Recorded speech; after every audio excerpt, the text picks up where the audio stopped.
जिन जिन लोगों ने मिलकर वो आंदोलन शुरू किया था उसमें गुट बन गए। अरविंद केजरीवाल जी ने अपनी पार्टी बना ली और जो अन्ना हजारे जी का मूवमेंट था वो कहीं खत्म हो गया। क्या आम आदमी पार्टी में वो डिसेंट्रलाइजेशन है? मतलब after this episode of prominent leaders leaving, तो कहीं ऐसा हो गया है कि जो अरविंद केजरीवाल जी हैं वहां और उनके आसपास के लोगों के पास ही पावर है, या आपका पर्सनल जो एक एक्सपीरियंस है पार्टी के अंदर, तो फिर जो ये वादे सीसीटीवी लगवाने के, वाईफाई लगवाने, वो वहां पे फिर किस तरह की कमी आ रही है? हेलो फ्रेंड्स, आपका स्वागत है द कैप्टन्स पॉडकास्ट में। और आज मेरे साथ एक मेरे विशेष मित्र कॉलेज के दिनों के मौजूद हैं, जो आज के टाइम पे और काफ़ी समय से आम आदमी पार्टी के एक युवा नेता के रोल में है मौजूद। दिल्ली में उनका वर्क चल रहा है और मैं बहुत खुशकिस्मत हूँ कि उन्होंने मेरे लिए टाइम निकाला, क्योंकि कॉलेज में तो हम लोग साथ में कारनामे किया करते थे। हालांकि हमारा एक इंजीनियरिंग कॉलेज था जो अपॉलिटिकल होता है, वहाँ पे कोई पॉलिटिकल व्यवस्था नहीं होती, पर ये उस टाइम से ही सक्रिय थे। हम इनके पूरे साथ में हम लोग मिलके कॉलेज मैनेजमेंट के साथ स्ट्राइक कराना और फेस्ट कराना, डेवलपमेंट करना, छात्रों के डेवलपमेंट के लिए आगे स्कीम्स बढ़ाना, ये हमारा कॉलेज के दिनों से ही रहा। मैं कॉलेज पास आउट होने के बाद आर्मी ज्वाइन कर लिया और ये आम आदमी पार्टी के सक्रिय मेंबर बन गए। और स्वागत है वैभव आपका। Thank you for inviting me. और बताइए कैसा चल रहा है अभी? बस इस समय चल रहा है जैसी सिस्टम है, सिस्टम से लड़ रहे हैं, सिस्टम से लड़ के नए नए रास्ते खोज रहे हैं और बस उसी वही स्ट्रगल कंटिन्यू है। अपने आप को एक जो कॉलेज में वैभव मैंने देखा था और आज का जो वैभव है उसमें चेंज आ गया, बन गए हो नेता। एक्चुअली ना, ये जो इंट्रोडक्शन हुआ ना नेता वाला, तो उसी में बैठ के बड़ा पहले अपोलोजेटिक लगता था ये शब्द कि नेता बन गए और ये, लेकिन जब आप पॉलिटिक्स में आइए, जब आप सिस्टम में आइए, तो एक्चुअली आप सिस्टम को समझते हैं। और मैं इस बात से बहुत ही कन्विंस्ड हूँ कि नेता एक्चुअली जो, अगर आप पॉलिटिक्स में रहते हैं, it is very serious job. और नेता बनना कोई बहुत आसान काम नहीं है। You have to bear a lot of expectation और उनको शोल्डर करके उनको निभाना पड़ना। तो कोई, मतलब मैं कहूँ कॉलेज से लेकर अभी तक कोई ऐसी बहुत चेंजेस नहीं आए, बट ये थॉट्स की क्लैरिटी बहुत है आई है। अच्छा। जो थोड़े इधर उधर थॉट्स घुमा करते थे कि ये करना है, कुछ तो करना है, कुछ तो परिवर्तन लाना है, वो अब क्लियर है कि कैसे परिवर्तन लाना है। परिवर्तन की आपने बात करी तो कॉलेज के टाइम पे मुझे याद है जब अन्ना हजारे का आंदोलन, हम उस टाइम फाइनल ईयर के आसपास थे, है ना? जी जी। तो हम भी गए थे वहां पे, आप भी गए थे और भी हमारे साथी गए थे और हम लोग ने जोर शोर से उसमें पार्ट लिया था। जी जी जी। लेकिन उस आंदोलन के बाद एक चेंज आ गया। जिस आंदोलन से वो जिन लोगों ने मिलकर वो आंदोलन शुरू किया था उसमें गुट बन गए। अरविंद केजरीवाल जी ने अपनी पार्टी बना ली और जो अन्ना हजारे जी का मूवमेंट था वो कहीं खत्म हो गया। तो अब उस सोच को हम तो हजम कर नहीं पाए थे उस टाइम, और हम, मतलब देश की सेवा करनी थी तो मैं तो आर्मी में चला गया। आप उसी सोच के साथ उनके साथ लग गए, तो ये डिसीजन के पीछे थॉट प्रोसेस क्या था? पहले तो ये इस चंक को मैं उठाता हूँ कि आपने जैसे ये था कि आपने आर्मी ज्वाइन की, मतलब मैंने खुद भी, आपको पता भी होगा, मैंने 2-3 बार एसएसबी दी, नहीं क्रैक कर पाया। तो पहले क्या ना, थॉट प्रोसेस क्या था कि देश सेवा करनी है। हाँ, ये तो अपना कॉलेज के टाइम से था। और देश सेवा का एक बहुत क्रिस्टल प्लेटफॉर्म था आर्मी या डिफेंस। मतलब हमें लगता था कि यही एक चीज है जिसके थ्रू हम अपने देश को कुछ मीनिंगफुल दिशा में ले जा सकते हैं, कंट्रीब्यूट कर सकते हैं। और लेकिन फिर वही, जब अन्ना आंदोलन आया अप्रैल 2011, मुझे याद है, जब 3 दिन के लिए पहली बार अन्ना जी अनशन पे बैठे थे और हम सब लोग गए थे लीला मैदान में, जब कमेटी बनी और 3 दिन के लिए केवल अनशन था। तो वो एक, मुझे पहली बार मुझे झकझोरा गया कि एक 70 साल के व्यक्ति ने इतनी विल पावर से पूरे देश को बोला कि नहीं, बहुत हो चुका। और ये किसी पार्टी विशेष के लिए आंदोलन कभी नहीं था, जैसे लोग कहते हैं कि ये कांग्रेस विरोध, ये एक आंदोलन, ये एक व्यवस्था के विरोध था जो कि पूरे समाज से और लोगों से कट चुकी थी। तो उस व्यवस्था के खिलाफ ये आंदोलन खड़ा हुआ। और ये जब आंदोलन चला, फिर मैं जब इंजीनियरिंग के बाद मैं कैंपस प्लेस्ड हुआ था और एकल में पहली मेरी जॉब लगी और मैं बॉम्बे गया। सो बॉम्बे जब मैं गया, मुझे याद है मैं 16 अगस्त को पहला मतलब दूसरी बार अन्ना जी अनशन पे बैठे थे, जब अरविंद जी और भी हमारे सीनियर लीडर्स अनशन पे बैठे थे। तो शुरुआत में मैंने भी अनशन उसी समय स्टार्ट किया, अगस्त क्रांति मैदान, आज़ाद मैदान मुंबई में।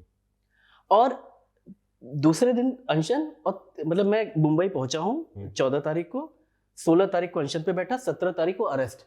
मतलब पूरे खानदान में आज तक जिसने पुलिस का और थाने का मुंह न देखा हो, मेरे भाई बाबू, तुम क्या करने गए हो, तुम्हें इसलिए इंजीनियरिंग करवाई, ये वो सब सारे रिश्तेदार और ये सब शुरू हो गए।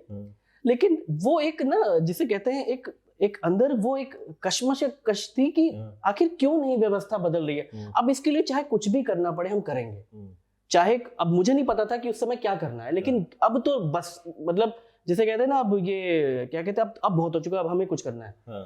तो इसलिए फिर हमने आंदोलन किया। फिर आंदोलन के बाद फिर अगस्त क्रांति के बाद फिर बॉम्बे में आंदोलन हुआ वहां पे।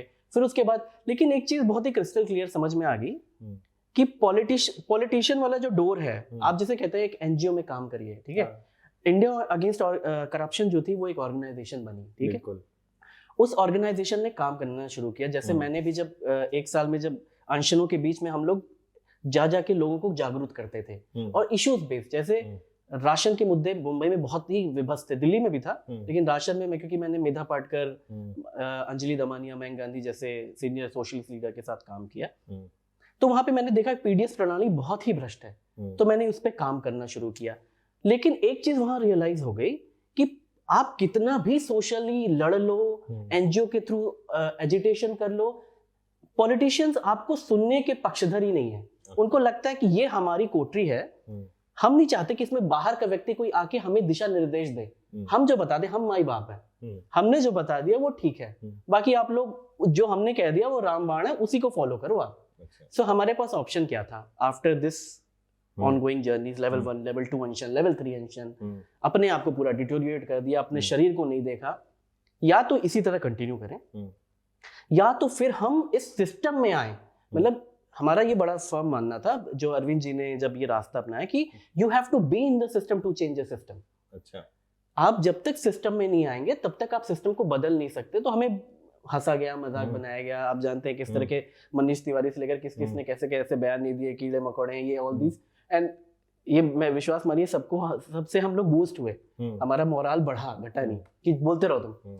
फिर हमने पार्टी बनाई अपनी 26 नवंबर 2012 को। पार्टी इसलिए बनाई ताकि इन सारे जो अन्ना जी के कोर इश्यूज थे, स्वराज, विकेंद्रीकरण, डिसेंट्रलाइज जो है, इसको लेकर हमने पार्टी बनाई, और हेंसफोर्थ हमने इस पे काम करना शुरू किया। तो क्रिस्टल क्लियर था थॉट कि पहले ये नहीं था कि हाँ, कि बहुत लोग कहते हैं हम तो शुरू ही इसलिए हुआ आंदोलन क्योंकि पॉलिटिकल पार्टी बननी थी, ऐसा कुछ नहीं था। ये तो इस तरह तो कुछ भी कहा जा सकता है। शुरू किया, लेकिन समझ में आ गया कि बिना पॉलिटिक्स में आए you can not change the system. बिना गटर में उतरे सफाई तो नहीं हो पाएगी। बिल्कुल, भले ही आपके कपड़े गंदे हो जाए। बिल्कुल सही। ये बात मैं जरूर मानता हूँ कि ये तो बहुत ही सही स्टेटमेंट है। एंड इनफैक्ट जैसे हमने आर्मी की बात की, अन्ना हजारे जी भी एक्स सर्विसमैन है, तो उनकी तो अलग ही हम रिस्पेक्ट करते हैं। बट वो फेस थे उस मूवमेंट का। जी बिल्कुल। फिर आप लोगों ने पार्टी बनाई अरविंद जी के नेतृत्व में, और पार्टी बनी, और उसका एक जो मैसेज गया था कि हम पॉलिटिक्स बदलने आए हैं, we are a party with a difference, है ना। कुछ टाइम आप लोगों ने, मतलब ये तो खैर दाद देने वाली बात है कि पहली नई पार्टी का जन्म हुआ, एक पॉलिटिकल स्टार्टअप कह सकते हैं इसको, जो शुरुआत हुई और इतने कम समय में इतना कुछ हासिल किया। लेकिन शुरुआत में ही दौर में ही आप लोगों की पार्टी में दो गुट एक तरह से बन गए थे, जिसमें जो प्रोमिनेंट लीडर जो आपका साथ नहीं आए, किरण बेदी जी हो गए, वीके सिंह हो गए, वो लोग तो पहले ही नहीं जुड़े। उसके बाद लेकिन जिन लोगों को मैं भी अच्छा लीडर और जिनकी कम्युनिकेशन स्किल्स, जैसे योगेंद्र यादव जी हैं और प्रशांत भूषण जी, शशि भूषण जी, इस फैक्शन को क्यों अलग किया गया फिर?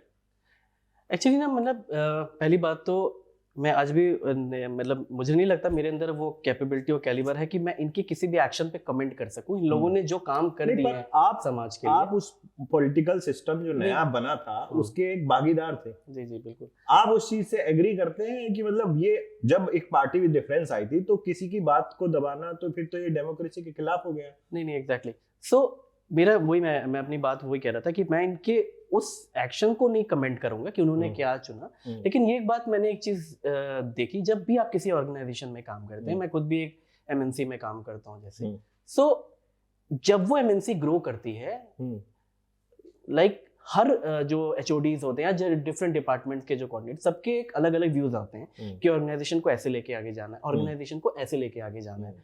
तो होता क्या है कि we have to come on a common platform कि ये अब रास्ता है, इस रास्ते के थ्रू हम इसको आगे लेके चलेंगे। इसी में डिफरेंस ऑफ ओपिनियंस आते हैं। सो कभी भी मैं ये कह रहा हूँ कि ये अनडेमोक्रेटिक या डेमोक्रेटिक की लड़ाई नहीं थी, ये थी ओपिनियंस की लड़ाई। और इसी की मतलब ओपिनियंस लार्जर एस्पेक्ट में योगेंद्र जी, प्रशांत जी या जो भी हमारे पहले सम्मानित साथी थे, उनकी अलग ओपिनियन थी, और बाकी जो साथी थे उनकी ओपिनियन। तो ये नहीं था कि कोई फ्रैक्शन बना, लेकिन ये बात था कि बिल्कुल clear cut difference of opinion था। तो इसलिए जो पार्टी का मूलभूत वॉलंटियर चाहता था, उसके साथ पार्टी अभी भी खड़ी हुई है। और पार्टी के साथ जो हमारे लीडर्स बाद में इन्होंने डिसोसिएट कर दिया, वो बहुत ही अनफॉर्चुनेट है, नहीं होना चाहिए था। बट इट इज लाइक जब भी कोई ऑर्गेनाइजेशन इवॉल्व होता है, ये प्रोसेस होते हैं, और किसी भी नॉर्मल ऑर्गेनाइजेशन के साथ होते हैं। तो आप लोगों का एक मुद्दा जो आपने अन्ना हजारे के उसमें भी बताया कि विकेंद्रीकरण, डिसेंट्रलाइजेशन ऑफ पावर, तो क्या आम आदमी पार्टी में वो डिसेंट्रलाइजेशन है? मतलब after this episode of prominent leaders leaving, तो कहीं ऐसा हो गया है कि जो अरविंद केजरीवाल जी हैं वहाँ और उनके आसपास के लोगों के पास ही पावर है, या आपका पर्सनल जो एक एक्सपीरियंस है पार्टी के अंदर कैसा है कि मतलब उसमें डिसेंट्रलाइजेशन ऑफ पावर है या एक one leader one man party है? देखिए, मैं दो एस्पेक्ट में करूंगा। पहले तो एक पार्टी की बात है और एक गवर्नमेंट, दोनों पे कमेंट करूंगा।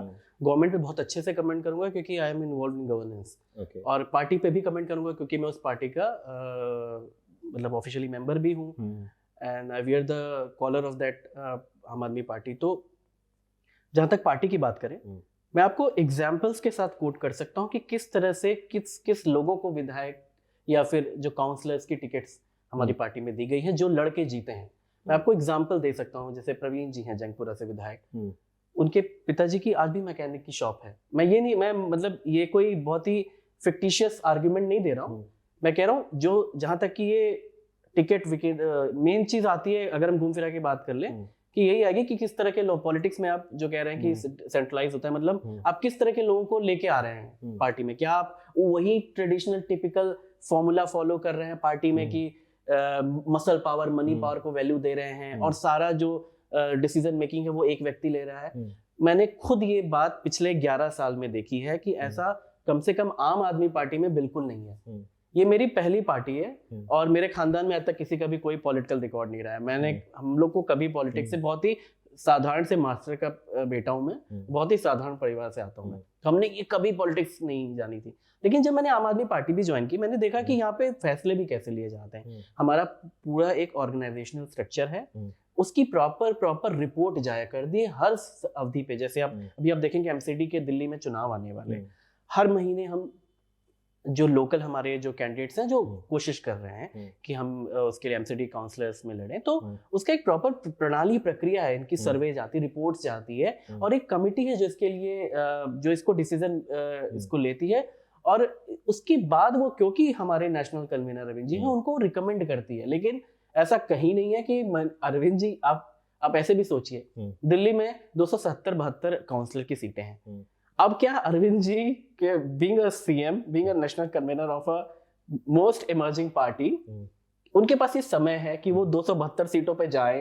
अच्छा देखिए, इस आदमी को टिकट देनी है, इस विधायक को का काम कैसा चल रहा है, तो मतलब कहने को कहा जा सकता है बिल्कुल ये मतलब ये बहुत ही फिक्टिशियस आर्गुमेंट है। अच्छा। इसमें एक पूरा चैनल है, पूरा डिसेंट्रलाइज व्यवस्था है इसमें पार्टी में, जहां तक कि हम बात करें तो। ये तो टिकट मिलने से पहले की प्रक्रिया हो गई। तो जब एक आदमी, जो आजकल व्हाट्सएप पे भी चलता है कि अभी जैसे इलेक्शन का टाइम है, तो अभी नेता आपके चरणों में है, अच्छा, कल आप उनके चरणों में हैं, तो जब एक टिकट मिल जाता है और एक सक्सेसफुल कैंडिडेट जीत भी जाता है, उसके बाद क्या प्रक्रिया रहती है? कुछ रहता है कि जैसे आप खुद एक आईटी कंपनी में काम करते हैं या हम लोग भी काम किए हैं, तो हमारे फौज में एसीआर होता था, आपके यहाँ वो एनुअल रिव्यू कुछ ना कुछ होता है। बिल्कुल, तो बिल्कुल, क्या इन नेताओं का, काउंसलर्स का, एमएलएज का कुछ पार्टी के भीतर या गवर्नमेंट की तरफ से कुछ होता है ऐसा? जैसे कहते हैं परफॉर्मेंस रिव्यू, तो हर विधायक चाहे कोई भी व्यक्ति हो, इवन जो संगठन में भी व्यक्ति, उनका परफॉर्मेंस रिव्यू किया जाता है। कैसे? आप अभी जो 2020 में हमारे जो चुनाव हुए थे, मैं दोबारा पार्टी चुन के आई थी 2020 में, 2020 में कई सारे विधायकों की टिकट हम नहीं मिली थी, कटी थी टिकट। सो उसका बेसिस ही था परफॉर्मेंस रिव्यू। आप ये, मैं उनको ये नहीं कहूंगा कि वो काम नहीं करते थे, बट आप जिस तरह से आम आदमी, देखिए आप बाकी पार्टियों में, आम आदमी पार्टी में क्या है कि एक्सपेक्टेशन आम आदमी पार्टी से मोरल के बेसिस पे और परफॉर्मेंस के बेसिस पे हाई रहती है हमेशा, और दिल्ली में तो खास तौर से कि बहुत बहुत बोले थे तो करके दिखाओ। अच्छा। तो हमारे विधायकों की मतलब सीमित समय पे बार बार परफॉर्मेंस रिव्यू की जाती है, ना केवल संगठन के द्वारा कि संगठन में क्या वो एक्टिव है कि नहीं, प्लस जनता के द्वारा भी।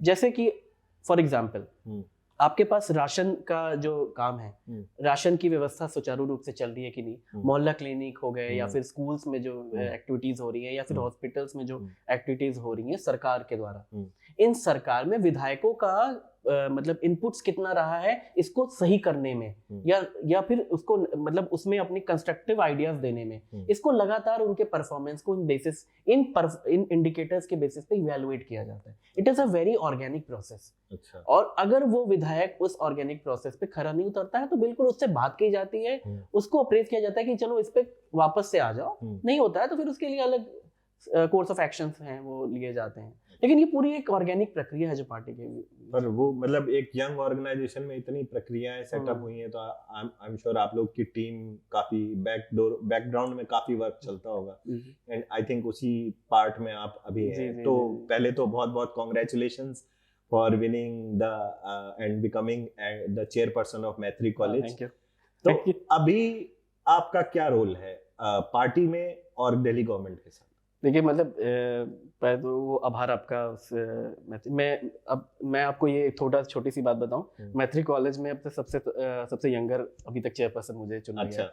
सो इसी बात से हम मतलब सरकार ने मेरा नाम नामित किया था, उसके बाद चुनाव प्रक्रिया के थ्रू गुजर के मेरा नाम चेयरपर्सन के लिए नॉमिनेट हुआ, तो फिर उसके बाद इलेक्ट हुआ मैं। तो सरकार ने, मैं वही बताता हूँ कि आम आदमी पार्टी क्यों अलग है मेरे जैसे व्यक्ति को, जिससे मैं टाइम और वैल्यू आइडियाज के बेसिस पे या फिर मेहनत से ही कंट्रीब्यूट कर सकता हूँ पार्टी को।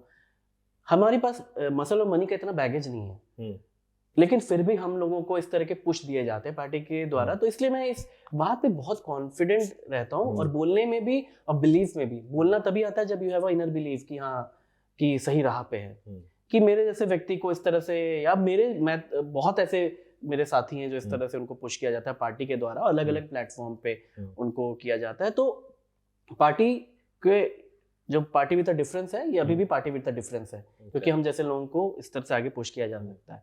जहाँ तक मेरे रोल की बात है, तो मैत्री कॉलेज में तो अभी चेयरपर्सन बने 2-3 दिन हुआ, उसके बाद रोल्स को तो ब्रॉडली मुझे पता है, लेकिन मुझे और थोड़ा समझने की जरूरत है। लेकिन इतना पता है कि कॉलेज की ओवरऑल ग्रोथ में, बीन एकेडमिक्स, बीन भी एडमिनिस्ट्रेशन वाइज जहाँ से कंट्रीब्यूट कर सके, नए नए आइडियाज फ्लरिश जो होते हैं स्टूडेंट्स के भी दिमाग में, उसको डाइस पे लाया जा सके, एग्जीक्यूट करवाया जा सके, और उसको बच्चों और एडमिनिस्ट्रेशन की बेहतरी के लिए यूज किया जा सके। ब्रॉडली तो ये एक चीज है जो अभी कॉलेज में इमीडिएटली करनी है। तो 1-2 बच्चों का एडमिशन तो करवा देगा। ये भी बड़ी ऑर्गेनिक प्रोसेस है। कुछ तो फायदा होना चाहिए। तो इस तरह की रिक्वेस्ट आती है आपके पास? हाँ बिल्कुल आती है। टेंडर पास करवा दीजिए, या मतलब शिक्षा नीति में जैसे आप हैं तो एडमिशन करवा दीजिए इस तरह कॉलेज में, या इस तरह की? बिल्कुल बिल्कुल, मतलब मैं बड़ा वैसी वेक सा आर्ग्यूमेंट है, लेकिन मेरे एक रिश्तेदार ने बोला था कि तो तुम्हारी तो वाइफ ने भी बीएड किया हुआ है, सीटेट किया हुआ है, तो ओपनिंग तो निकलती है, तुम तो मनीष जी के साथ जस्ट बैठते हो, अतिशी मैडम के साथ जस्ट तुम्हारा उठना बैठना लगवा दो। सो तो मैं बोल रहा हूँ, मैं वही रिकॉल करता हूँ, जो भी हमारे साथी भटक भी जाते हैं, हम रिकॉल करें कि हम लोग आए क्यों थे पार्टी में। क्या हमें खुद सेट होना था, या हम अपने लोगों का के जो जैसे कहते हैं उन लोगों को आगे बढ़ाना था, केवल अपने परिवार के लोगों को, अपने परिवार के लोगों को ओपनिंग्स ब्राउनी पोजीशन देनी थी, भाई भतीजावाद करना था।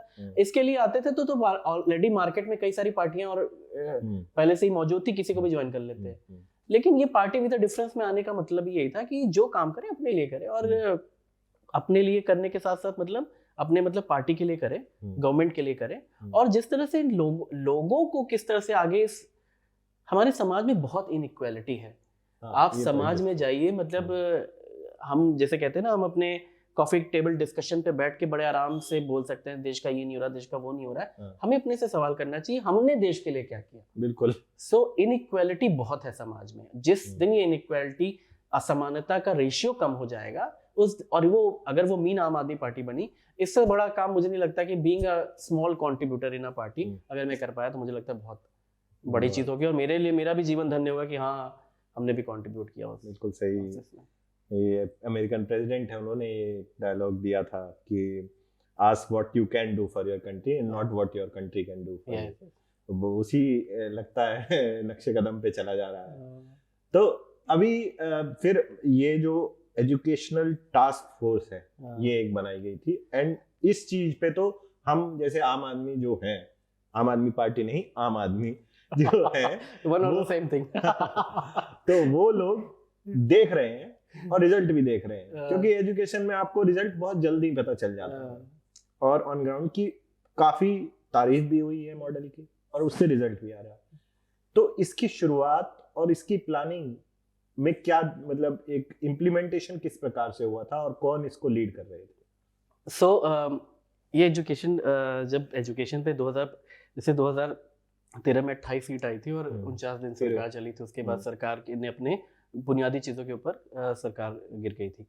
उसके बाद हमारे जब फुल मेजॉरिटी से 67 सीटों के साथ 2015 में आई, तो हमने देखा कि हमारे जो पहले दिन से अगर आप देखेंगे तो हमारे एजुकेशन और हेल्थ हमारे कोर इश्यूज थे, बिसाइड बिजली पानी तो हमारा बहुत ही स्ट्रॉन्ग पॉइंट था जिससे हमने लोगों के बीच में पहुंचे। लेकिन एजुकेशन और हेल्थ हमारे बहुत कोर इश्यूज थे कि इन दोनों पे तो अपने आप को अगले 5 साल में या इतने समय में प्रूव करके दिखा देना है कि ऐसा मॉडल भी हो सकता है।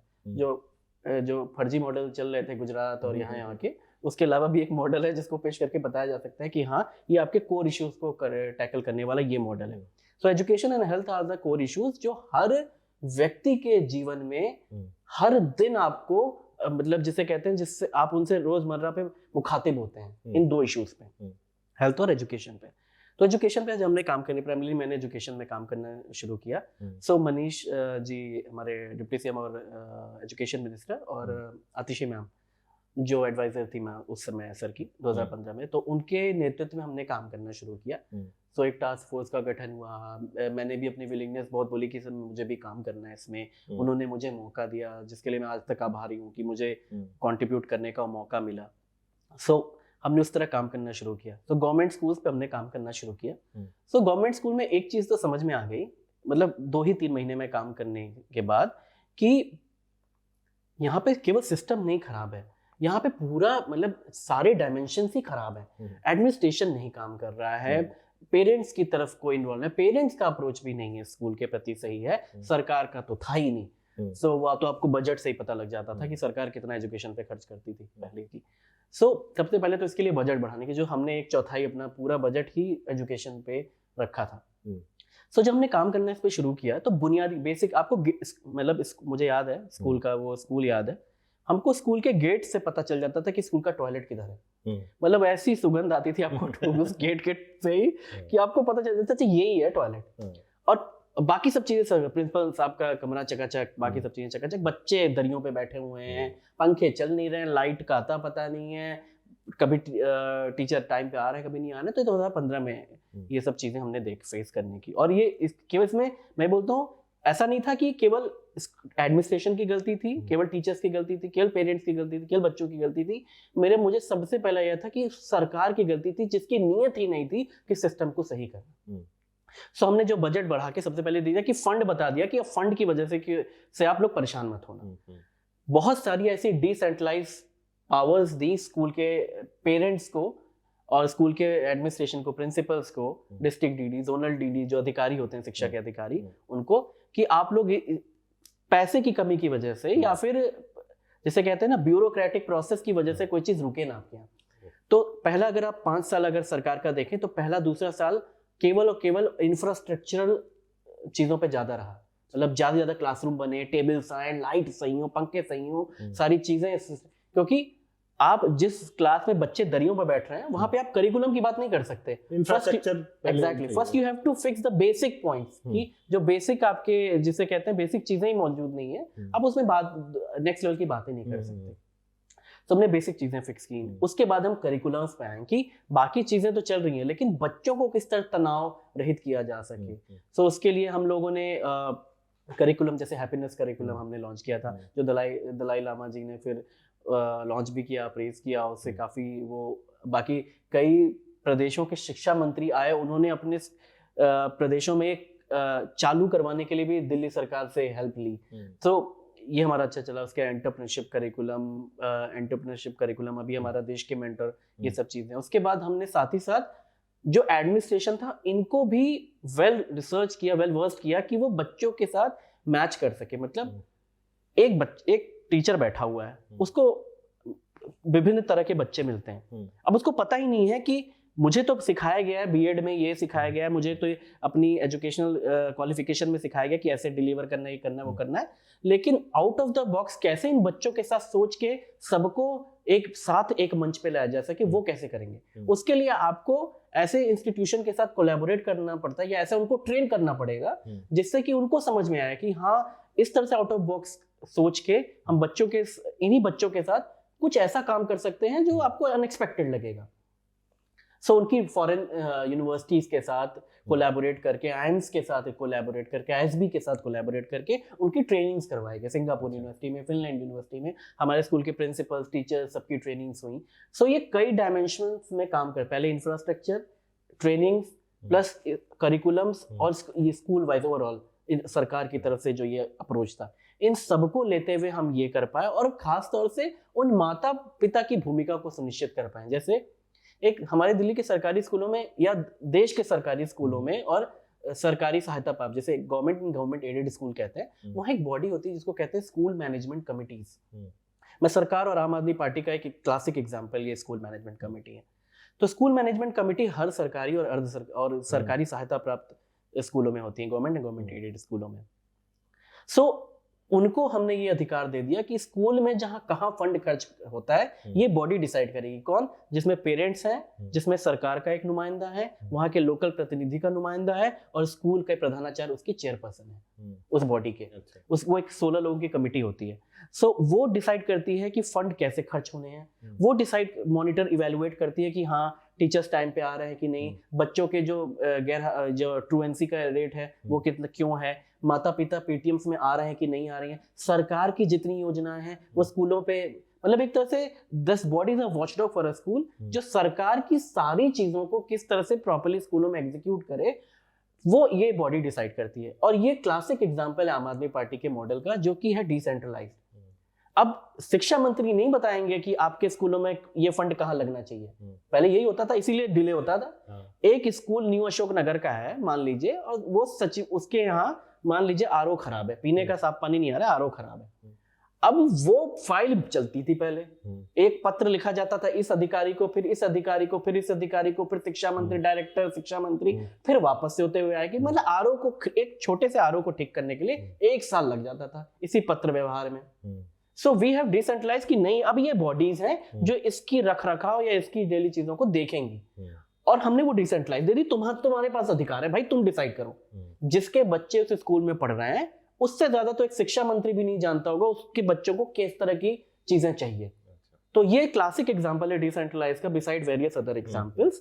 सो एजुकेशन में हमने इस तरह काम करना शुरू किया और आज हम इस मुकाम पे हैं कि अब हम लेवल 2 के जो चीजें हम स्कूलों में करना चाहते हैं, जैसे देश के मेंटर आपने सुना, जिसमें सोनू सूद जी को हमने ब्रांड एम्बेसडर बनाया था। हालांकि उस पर अभी एनसीपीसीआर ने अड़ंगा लगा दिया है कि ये वो करके 50 की, इससे बच्चों की सिक्योरिटी कॉम्प्रोमाइज हो रही है। आई डोंट नो वो कौन से ऑफिस में बैठ के वो देखते हैं कि कहाँ कॉम्प्रोमाइज हो रही है, लेकिन इस तरह के अब हम लेवल 2 पे हैं एक्चुअली, कि अभी तक हम बेसिक चीजों को इंफ्रास्ट्रक्चर और थिंकिंग लेवल पे जो इश्यूज थे वो चेंज कर लिया, अब लेवल 2 पे है। जी। बहुत तो एजुकेशन में तो हम सब मानते हैं कि इम्प्रूवमेंट भी हुई है एंड रिजल्ट भी शो कर रहा है। एंड पहली बार मतलब पेरेंट टीचर मीटिंग में आना मतलब एक सोच को बदलता है। सरकारी स्कूल के बच्चों की और उसमें पढ़ने वाले और उसमें भेजने वाले पेरेंट्स की एक अलग इमेज थी जो चेंज हुई है, ये मानता हूँ। स्कूल का इंफ्रास्ट्रक्चर नजर आता है क्योंकि वो तो आंखों के सामने, बच्चों का रिजल्ट नजर आता है आंखों के सामने। एजुकेशन में नो डाउट काम हुआ है, बट और भी कुछ चीजें थी जो पार्टी ने प्रॉमिस करी थी। बिजली के बिल पे सब खुश हैं क्योंकि मैं पर्सनली जिन लोगों से मेरी बात होती है वो खुश है।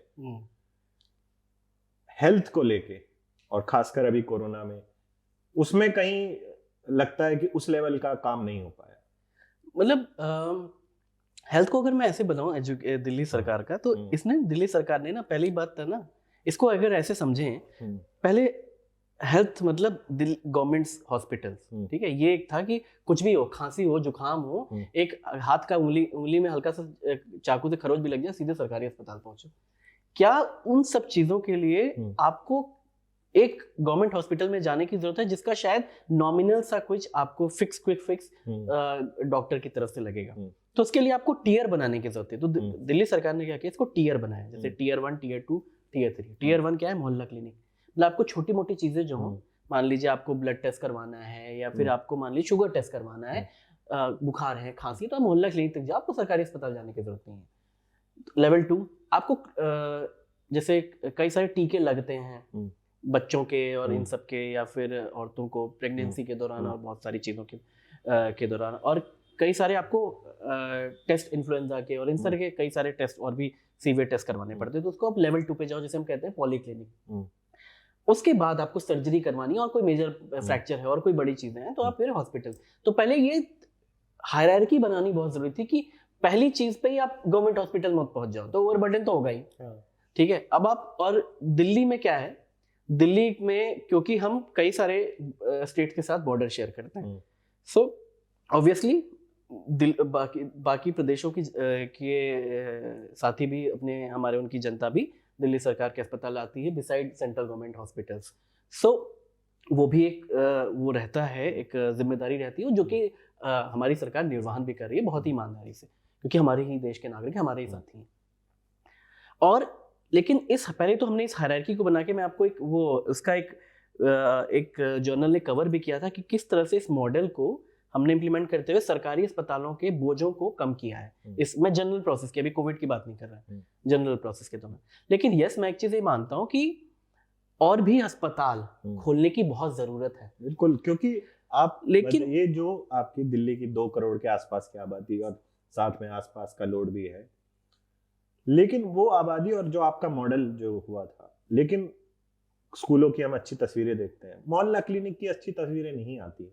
नहीं मतलब वो तो ये क्या ये मैं एक पॉलिटिकल प्रोपेगेंडा से इन्फ्लुएंस हो रहा हूँ या ऑन ग्राउंड कहीं ना कहीं कमी है? मैं बताता हूँ, एक बहुत अच्छी पिक्चर थी जिसमें गाय घूम रही थी और मोहल्ला क्लिनिक की फोटो थी। वो मोहल्ला क्लिनिक अभी तक मतलब कंस्ट्रक्शन फेज में था, और वो एक वेल स्क्रिप्टेड आईटी सेल है जो जिसे कहते हैं इस देश में बीजेपी के द्वारा, उसने वो फोटो खूब वायरल की, हमने बढ़िया से वायरल कर लो, और उसके बाद हमने दिखाया भी कि ये रही वो, हम भी बता रहे हैं कि हाँ यही फोटो, बिल्कुल फोटो सही है, लेकिन आपका ये पॉइंट करना कि ये मोहल्ला क्लिनिक ऑपरेशनल देखो ऐसे गाय घूम रही है, ये बिल्कुल ही फैक्ट से परे था। मैं आपको जिस दिन भी आप कहेंगे, मैं आपको 50 क्या सारे मोहल्ला क्लिनिक घुमा सकता हूँ जो ऑपरेशनल है, उनकी स्थितियां क्या क्या है मोहल्ला क्लिनिक की। जहां तक बात हुई, एक चीज मैं वही अपनी बात कह रहा था, कंप्लीट कर रहा था कि हॉस्पिटल्स और खोलने की जरूरत है, अस्पताल। दिल्ली का जो मॉडल है, दिल्ली की जो स्थिति है उसमें क्या है, दिल्ली पूर्ण राज्य नहीं है, आपको जमीन चाहिए अस्पताल खोलने के लिए। जमीन कहाँ से मिलती है? डीडीए के द्वारा।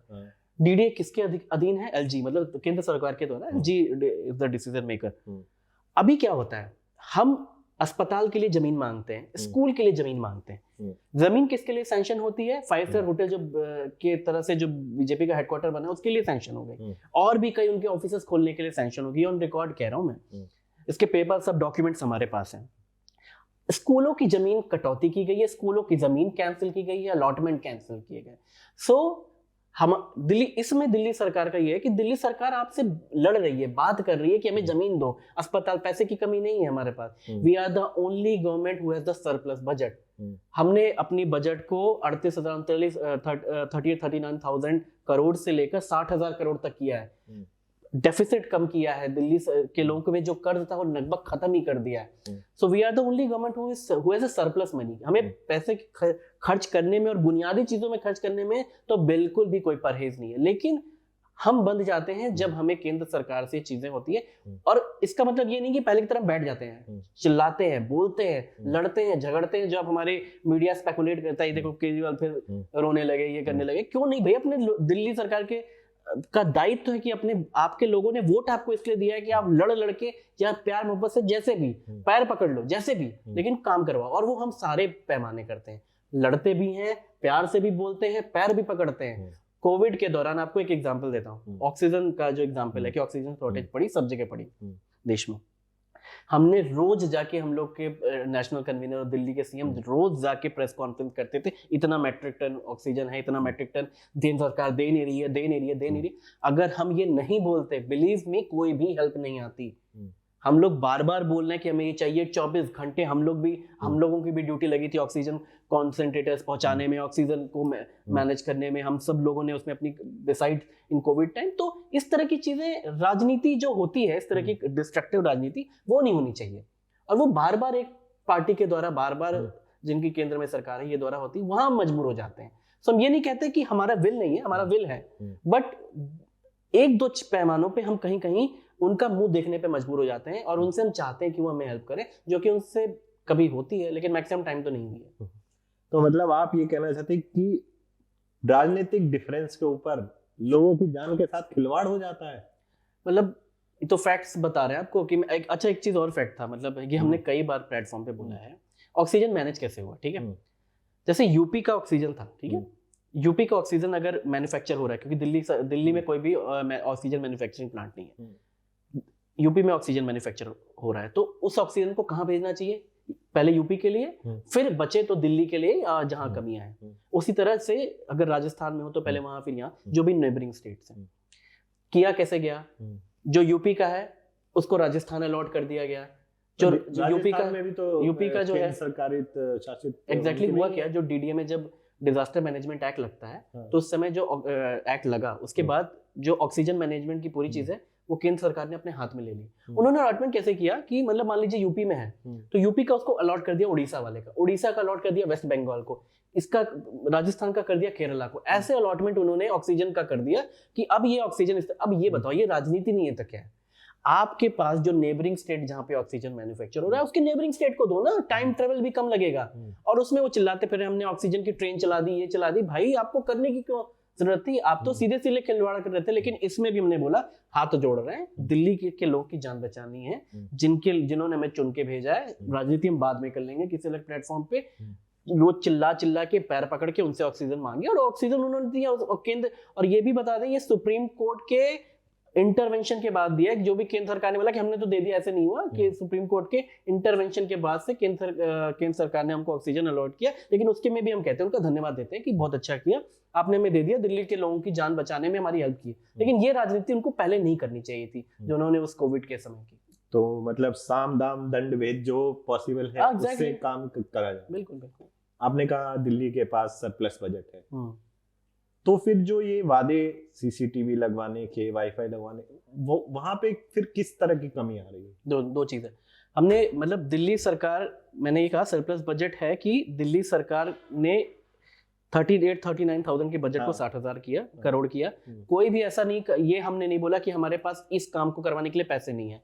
अब क्या है, केंद्र आपको सीसीटीवी के, फॉर एग्जांपल सीसीटीवी के लिए आपको याद होगा कि हमारे अरविंद जी, गोपाल जी, मनीष जी ने जाके एलजी हाउस के अंदर धरना दिया था, याद कीजिए, बहुत बड़ा वो एक वो हुआ। तो मतलब आपको सीसीटीवी, और सीसीटीवी के लिए आर्गुमेंट क्या दिया गया था, किसने दिया था? स्मृति ईरानी और ऐसे हमारे बीजेपी के लीडर्स द्वारा दिया था कि इससे महिलाओं की निजता भंग होती है। आप जिस भी मॉल में चले जाइए, कहीं भी चले जाइए, वहां सीसीटीवी लगे रहते हैं, सीसीटीवी रूम्स होते हैं, क्या वहां निजता भंग नहीं होती? It's just a matter of security. और उसी सीसीटीवी कैमरे से मैं आपको रिकॉर्ड पे बता रहा हूँ कितने सारे दिल्ली पुलिस ने केसेस पकड़े हुए सीसीटीवी, तो उसके लिए भी हमें लड़ाई करनी पड़ी। तो budget, the point is it's not about budget, हमें कुछ चीजों के लिए, क्योंकि ये दिल्ली सरकार का, दिल्ली का ऐसा एडमिनिस्ट्रेशन का मैकेनिज्म है, you have to take some sort of, not permission नहीं कहते हैं, इंटीमेट, और उनको लूप में लेके एमएचए को, होम मिनिस्ट्री को लूप में लेके आपको करना पड़ता है। तो वहां ये रोका जो जाता है, ये जो रोकने वाली जो राजनीति है ना, भाई तुम भी काम कर लो ना, हम भी काम कर लें, देख लेते हैं किसका काम अच्छा है, सर जनता उसको वोट देगी। नहीं, ये नहीं करना है, किस तरह से इनको काम करने से रोका जाए। लेकिन मैं अब इसके बाद भी आपको, मैं ये आपके और व्यूअर्स को भी जानकारी के लिए बता दूं कि दिल्ली इज द सिटी जिसके पास हाईएस्ट सीसीटीवी कैमरे हैं in terms of number of people, in terms of area density, area density के हिसाब से पूरे विश्व में कह रहे हैं। सो ये हमारे, इसमें दिल्ली सरकार क्या से ज्यादा इस देश का नाम है कि देश की राजधानी में कम से कम आपके पास सरकार है जो आपका विश्व पटल पे भी इतना नाम कर रही है। So we have CCTV, we have WiFi, और एक कुछ समय और दीजिए, आपको पूरे दिल्ली में एक बहुत स्ट्रॉन्ग नेटवर्क, इससे भी ज्यादा स्ट्रॉन्ग नेटवर्क सीसीटीवी और वाईफाई इसका मिलेगा। तो दिल्ली में एक कहीं ना कहीं आप लोग जो काम करना चाहते हैं, जो आप बता रहे हैं, उसमें कहीं रोड़ा अड़ाया जाता है। तो कुछ लोग कहते हैं ये बहाना है ना काम करने का या एक एक्सप्लेनेशन देने का। अभी आप लोग ग्रो कर रहे हैं, क्योंकि एक नेशनल लेवल पे पार्टी जो कांग्रेस की जो छवि थी वो अब कहीं ना कहीं कम हो गई है, और आप एक ऑल्टरनेटिव के रूप में देखे जा रहे हैं कई स्टेट्स में। रीजनल पार्टी अलग है, पर आपको इस रीजनल पार्टी नहीं, एक नेशनल पार्टी कहा जाता है। पंजाब में आप लोग इलेक्शन लड़ने वाले हैं, उत्तराखंड में लड़ने वाले हैं, यूपी में लड़ने वाले हैं, गोवा में और नॉर्थ ईस्ट में।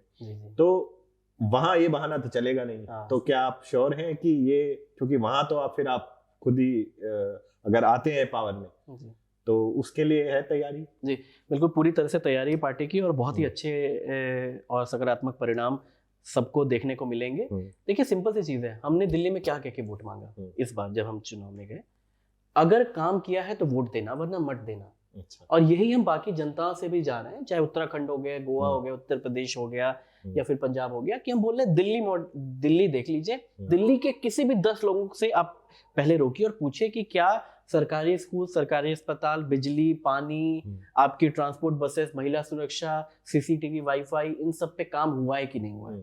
और अगर वो लोग कहते हैं, हम लोग बोलते हैं कि जाके खुद पूछिए ना, हम प्रचार करने आ रहे हैं, लेकिन सच्चाई कौन बताएगा? जो जनता आपके साथ है, उस आपके स्टेट में जो जनता जिसमें आप गवर्नमेंट चला रहे हैं, तो हमने वहां किया।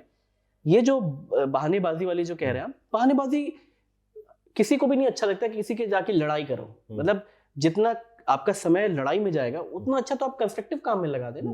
सो वही एक अच्छी कंस्ट्रक्टिव राजनीति होती है, वही एक पॉजिटिव राजनीति होती है।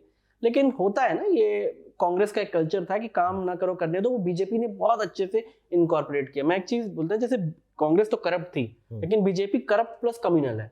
मतलब बांटने की राजनीति के साथ साथ वो करप्ट भी पूरी तरह से करप्ट है, और वो चाहती है कि इस तरह के इशू बेस्ड राजनीति ना हो। ये हमने मजबूर किया, आम Aadmi party is the only party जिसने मजबूर किया है सारी पार्टियों को कि बिजली के दामों पे बात करो। क्यों बाकी नेता घूमते फिर रहे हैं कि 300 यूनिट फ्री कर देंगे, 200 यूनिट फ्री कर देंगे। हमने जब कहा 200 यूनिट, हमने ऐसे नहीं कि आज सपने आए कि 200 यूनिट फ्री कर देंगे और बाकी इतना हाफ कर देंगे और बाकी ये कर देंगे। वो इसलिए किया कि उसकी पूरी एक कैलकुलेशन थी, उसकी पूरी एक अर्थमेटिक्स थी, उसके ऊपर होमवर्क किया गया था कि सरकार का भी देखना है और ये बिजली कंपनियों का जो नेक्सस है इसको भी तोड़ना है। इन सबके कैलकुलेट करके इस आंकड़े पे हम पहुंचे थे। इनसे पूछ लो 300 यूनिट क्यों कह रहे हो, इसका किसी का कोई कैलकुलेशन नहीं है। तो यही हम कह रहे हैं कि जैसे कहते हैं ना, नकल के लिए वकल चाहिए, तो नकल करो, कोई बात नहीं, अच्छी बात है। हम आपको हम चाह रहे हैं कि आप भी सरकारी स्कूल और बिजली पानी पे बात करो, लेकिन हम जो इन स्टेट्स पे जो कह रहे हैं कि ये तो दिल्ली में तो एक सीमित पावर्स के साथ एक सरकार है, आप पंजाब, गोवा और उत्तराखंड में और उत्तर प्रदेश में सरकार आने दीजिए, आपको दिखाएंगे कि सरकार में का मॉडल क्या है, सरकारें चलाई कैसी जाती हैं, इशू बेस्ड राजनीति की कैसे जाती है। ये हम आपको आने वाले समय में बताएंगे, and we are very much confident on that कि हम वो करके दिखाएंगे। चलिए देखते हैं, और आई एम श्योर अगर डेवलपमेंट होता है तो किसको अच्छा नहीं लगता। बिल्कुल। अब बाकी पार्टियां भी अपना काम कर रही हैं, आपकी पार्टी भी काम कर रही है, अल्टीमेटली जनता डिसाइड करेगी किसका काम सही है और किसका काम गलत है। एक मैं आपसे पर्सनल लाइफ पे भी पूछना चाह रहा था कि जैसे आज की डेट में इतनी पोलराइजेशन है, तो भले ही आप सोशल मीडिया पे हो या पब्लिक लाइफ में आप, या फिर डिनर टेबल पे कह लीजिए, या तो आप लिबरांडू हो या आप भक्त हो या आप आपटार्ड हो। तो इस चीज को आप लोग डिस्कस करते हैं अपने महकमे में, और किस तरह से इसके ऊपर रिएक्शन देना है, या आप लोग इसको इग्नोर करते हैं? किस तरह से वो व्यू पॉइंट रहता है आपके? एक्चुअली देखिए, आप किसी पार्टी से जुड़े, अटैक तो लग ही जाता है, ठीक है। और ये मैं बोलता हूँ कि एक ऐसा तबका भी समाज में बहुत बड़ा है जो अपने आप को दिखाता तो न्यूट्रल है, लेकिन उस न्यूट्रल पर्दे के पीछे वो एक कट्टरवादी और जैसे कम्युनल सोच को ही प्रमोट करता है। तो फर्स्ट ऑफ ऑल जो भी पॉलिटिकल पार्टी के लोग हैं, एटलीस्ट मुझे उनको ये लगता है they have guts to wear a political colour, ठीक है। तो अब जैसे जहां तक कि आफ्टर की मैं, जैसे आपने बताया, मैं बोलूँ आम आदमी पार्टी का कोई भी व्यक्ति, आफ्टर भी कहते हैं, आपियंस भी कहते हैं, बहुत सारे नाम से बोलते हैं, उसका क्या मुद्दा है, वो क्यों इस तरह से किया जाता है कि वो बात करता है इशू बेस्ड चीजों की। मतलब आप किसी भी आम आदमी पार्टी के वॉलंटियर से पूछ ले, वो ये नहीं कहेगा कि इस रंग का कलर मेरे छत पे लगना चाहिए, इस रंग के कलर के कपड़े पहनो, इस रंग को करो, यहाँ पे पूजा अर्चना करनी चाहिए, यहाँ इस धर्म के लोगों को पकड़ो, इस जाति के लोगों को पकड़ो, इस तरह की चीजें। मतलब अब आप खुद कभी देख लीजिए किसी भी आम आदमी पार्टी के वॉलंटियर के साथ कि क्या वो इस तरह की बातें करते हैं। हमारे यहाँ बातें किस तरह की होती हैं? सरकारी स्कूल इस हमारे प्रदेश में अच्छे नहीं है, इसमें यहाँ अच्छे हैं। बिजली पानी की स्थिति आपके यहाँ स्थिति क्या है? सरकारी अस्पताल की स्थिति आपके यहाँ क्या है? या आपके यहाँ सीसीटीवी वाईफाई ये सब स्थितियाँ क्या है उसके यहाँ? तो आप अगर देखें तो हमारी जो भी हमारे पार्टी के वॉलंटियर्स हैं, वो हमेशा आपको इशू बेस्ड चीजों पे बात करते हुए दिखेंगे, अनलाइक अदर बीजेपी या कांग्रेस की। उनके किसी भी उनसे 4 मुद्दे पूछ लीजिए आपके क्या है, ये कर दिया, वो कर दिया, वो कर दिया, वो कर दिया। भाई तुम इशू तो बताओ क्या है? बुलेट ट्रेन ले आए, ये कर दिए, नीड है कि नहीं, वो एक सेपरेट डिस्कशन है कि उसकी आवश्यकता भी है कि नहीं। लेकिन आप उनसे पूछे कि आपके इश्यूज क्या हैं, जिसके बेसिस पे आप कभी किसी भी मंच पे किसी भी चीज उससे पूछें। हमारे बहुत क्लियर है। अगर हम आम आदमी पार्टी से हैं, पहली बात तो हमारे लिए मतलब हमारे लिए गर्व की बात है, हम ऐसी पार्टी को सपोर्ट करते हैं जो शिक्षा स्वास्थ्य जैसी बातों पे अमल करती है, उन पे मतलब उसको प्रूव करके दिखाया उन सब चीज़ों को जो कहती है। सो हमारे लिए बाकी जो विभिन्न सपोर्ट बेस है उनके हिसाब से हमारे लिए हम इसलिए अलग हैं या इसलिए अपने आप को अलग कहते हैं क्योंकि हम इशू बेस्ड चीज़ों को सामने रखते हैं। इन इश्यूज पे तुम्हारी क्या राय है, बाकी दाएं बाएं छोड़ दो, इन इश्यूज पे तुम्हारी क्या राय है, इस पे बता दो कि तुम लोगों का क्या स्टैंड है, जो कि वो करते नहीं। इसलिए we are difference, party with a difference and volunteer with a difference. That's right. क्योंकि मुझे तो ऐसा लगता है कि कहीं ना कहीं नुआंस की भी जरूरत है। मेरी जो थिंकिंग है कि मैं ये नहीं कह सकता कि आम आदमी पार्टी सब सही कर रही है या बीजेपी या कांग्रेस सब सही कर रही है। सब में कुछ सही बातें हैं तो कुछ गलत बातें भी हैं। पर एक आम व्यक्ति सोशल मीडिया पे हो गया या इन जनरल उस चीज को समझने को तैयार नहीं। आपका पर्सनली मैंने देखा है कई बार सोशल मीडिया पे जो आपके दोस्त रहे हैं किसी समय में, उनसे भी कहा सुनी होती रहती है, तो उसके बारे में सोचते हैं मतलब रात को कि ये दोस्ती से मैं ये दरार आ गई इस वजह से। हाँ, मतलब पहले शुरू में हुआ था, मतलब फ्रैंकली बोलूं तो पहले ये हुआ था कि कैसे, मतलब हम लोग को भी लगता था कैसे कह दिया, हम लोग इतना दिन रात मर रहे हैं, एक मतलब खून पसीना एक किए, कैसे कह दिया आम आदमी पार्टी को, कैसे कह दिया। लेकिन वो तो पीरियड ऑफ समझ में आया कि आपकी एक आइडियोलॉजी है।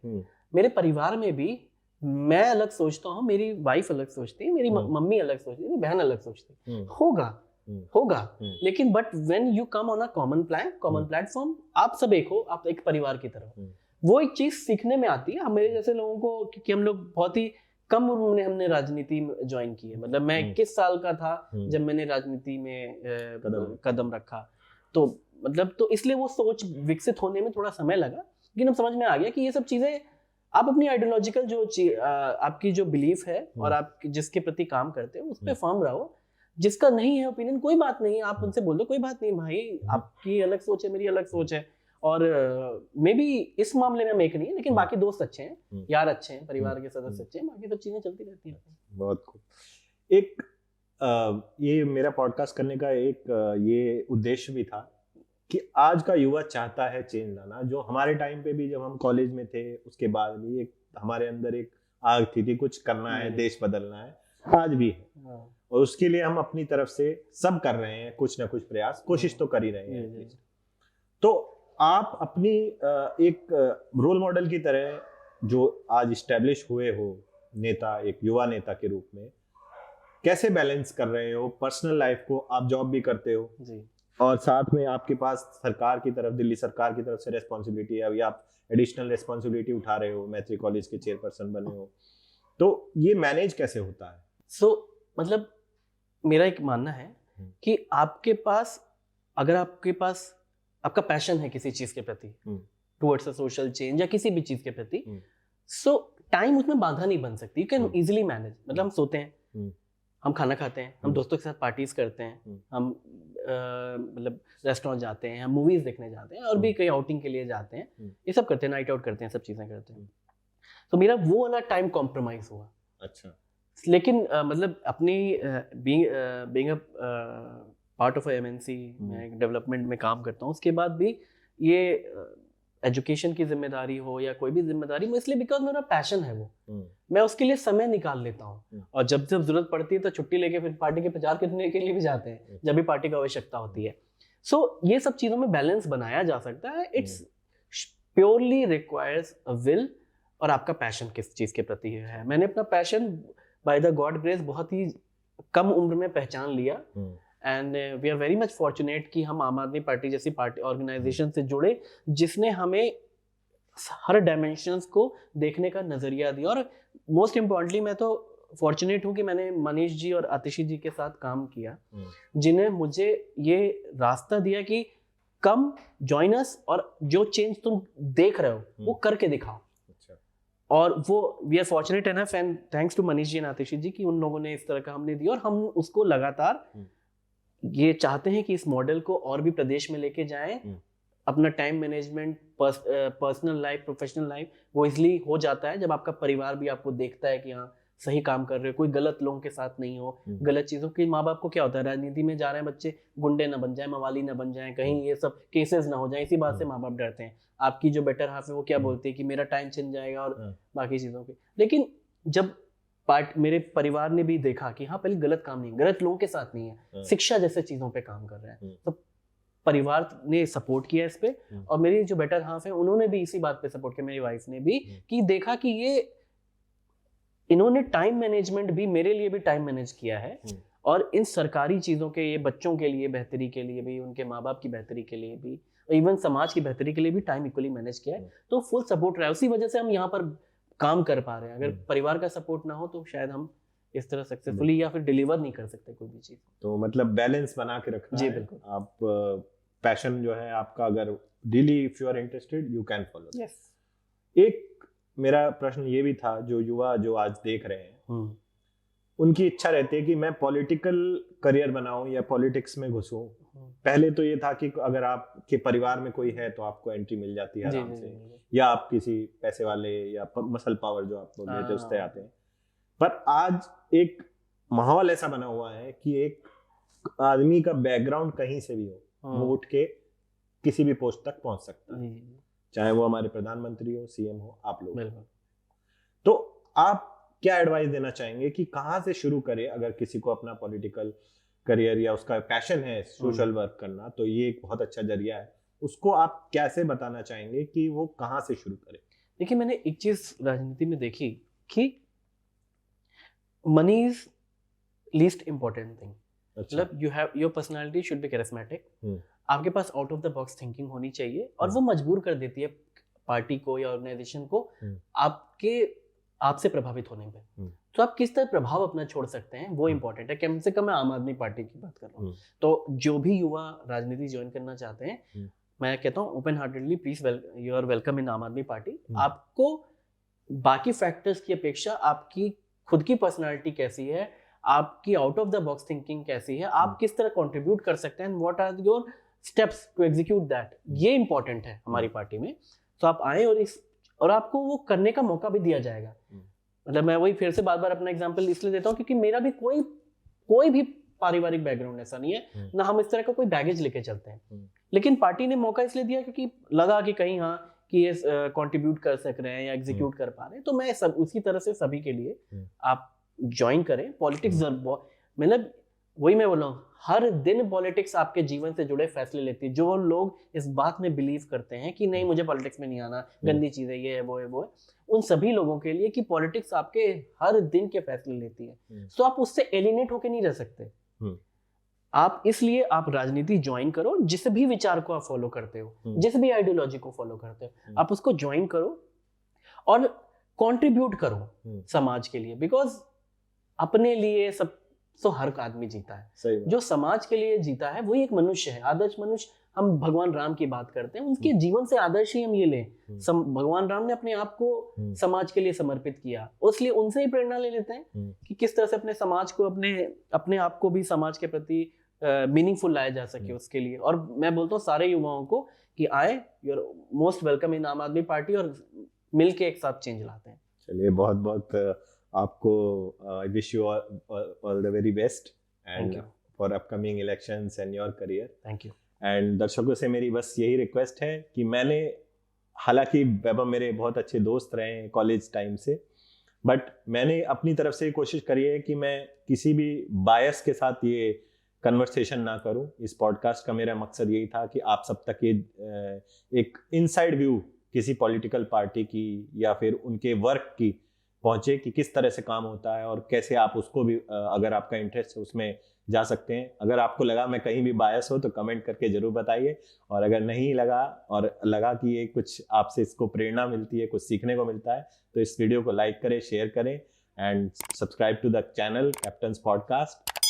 आपसे रिक्वेस्ट है, आप भी अपने जरा चाहने वालों को एक बार बोलिए इस बारे में। अगर नहीं बिल्कुल, और मैं इसलिए भी कहता हूँ, देखिए ये शशांक मेरे दोस्त तो थे ही, लेकिन इन्होंने जिस तरह से अपनी जर्नी की है बीइंग अ कैप्टन, इतने बड़े छोटे समय ही, बहुत ही सीमित समय में इन्होंने ही serve as a captain in Indian army, और उसके बाद इन्होंने कई सारे ऐसे मीनिंगफुल एक्टिविटीज़ कर रहे हैं। और मैं चाहता हूँ कि ये channels is a very meaningful platform, अपनी कई सारे के डायमेंशन अप्रोच को सीखने के, समझने का, उनसे प्रेरणा लेने का।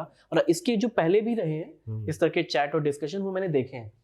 सो आपसे कई सारी चीज़ें आपको क्रिस्टल क्लियर पता चलती है कि अच्छा इससे ये आइडिया ठीक रहेगा इस चीज़ को इम्प्लीमेंट करने में। And it is a very meaningful platform. And सभी से रिक्वेस्ट है कि ज़रूर कैप्टन पॉडकास्ट को सब्सक्राइब करें, शेयर करें, बहुत ही अच्छा प्लेटफॉर्म है। चलिए, जय हिंद। जय हिंद।